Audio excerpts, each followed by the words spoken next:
Perkenalkan, nama saya Salnia dengan NPM 2040606077. Baiklah, di sini saya akan membahas tentang ekosistem pantai. Ekosistem pantai disusun oleh dua komponen, yaitu lingkungan fisik atau tidak hidup yang disebut dengan komponen abiotik, dan berbagai jenis makhluk hidup yang disebut dengan komponen biotik.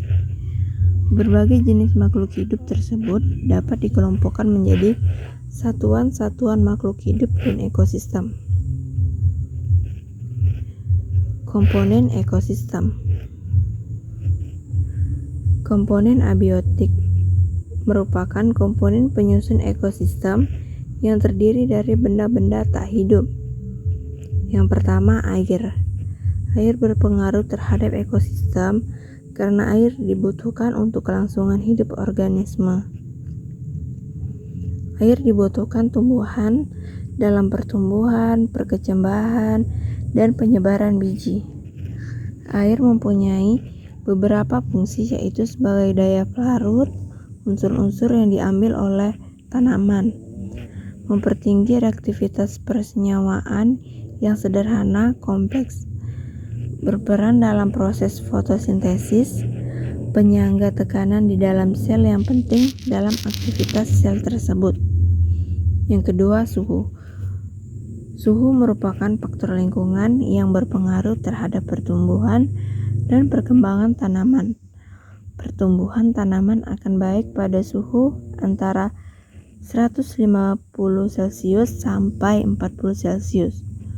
Suhu akan mengaktifkan proses fisik dan kimia pada tanaman. Yang ketiga, cahaya matahari. Cahaya matahari sebagai sumber energi primer di muka bumi sangat menentukan kehidupan dan produksi tanaman, termasuk dalam perkecambahan, pembentukan umbi, dan pembuangan perbandingan kelamin pada bunga. Yang keempat, tanah.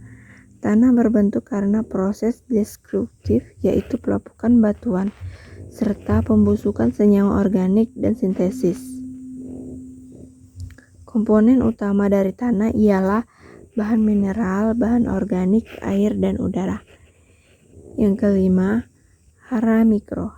Hara mikro dibutuhkan dalam jumlah sedikit oleh tanaman, tetapi karena sifatnya yang esensial dan banyak berperan dalam proses enzimatik, maka keberadaannya sangat berpengaruh pada proses metabolisme.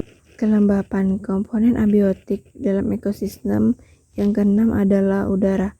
Kelembapan di suatu ekosistem dipengaruhi oleh intensitas dari sinar matahari, angin, dan curah hujan. Kelembapan sangat mempengaruhi pertumbuhan suatu pertumbuhan. Komponen biotik. Komponen biotik merupakan komponen yang berupa makhluk hidup, di mana makhluk hidup ini yang berada di lingkungan pantai, baik binatang maupun tumbuhan. Beberapa komponen biotik yang berada di lingkungan pantai antara lain ganggang, bakau, anemone laut, udang, kepiting ikan, dan pertumbuhan, serta binatang lainnya yang hidup di wilayah pantai. Ciri-ciri ekosistem pantai. Yang pertama, memiliki garis pantai yang permanen dan juga terjaga dengan baik. Garis pantai yang dimaksud adalah wilayah atau batasan antara daratan dengan laut. Yang kedua, terdapat ekosistem mangrove di sekitar pantai. Ekosistem pantai yang baik adalah yang mempunyai ekosistem hutan mangrove di kawasan pantai tersebut. Yang ketiga, terdapat pola usaha budidaya air payau. Yang keempat, pencemaran atas pantai bisa dikendalikan. Dan yang kelima, berperan sebagai rumah bagi aneka jenis makhluk hidup dan bisa menjadi sumber kehidupan bagi manusia yang tinggal di sekitar pantai tersebut. Sifat ekosistem pantai. Yang pertama, ekosistem ini berpengaruh oleh pasang surut air laut. Yang kedua, wilayah yang paling atas dari ekosistem ini merupakan wilayah yang paling sedikit terkena air. Yang ketiga, memiliki titik tengah yang terendam oleh air apabila pasang tinggi maupun pasang rendah. Yang keempat, wilayah yang paling dalam dihuni oleh beberapa jenis makhluk hidup. Pantai di Kaltara. Yang pertama, Pantai Tanah Kuning. Yang kedua, Pantai Amal. Yang ketiga, Pantai Mangkupadi. Dan yang keempat, Pantai Batu Lamampu. Dan yang terakhir, Pantai Tanjung Batu. Sekian dari materi saya. Mohon maaf jika ada kesalahan kata. Terima kasih.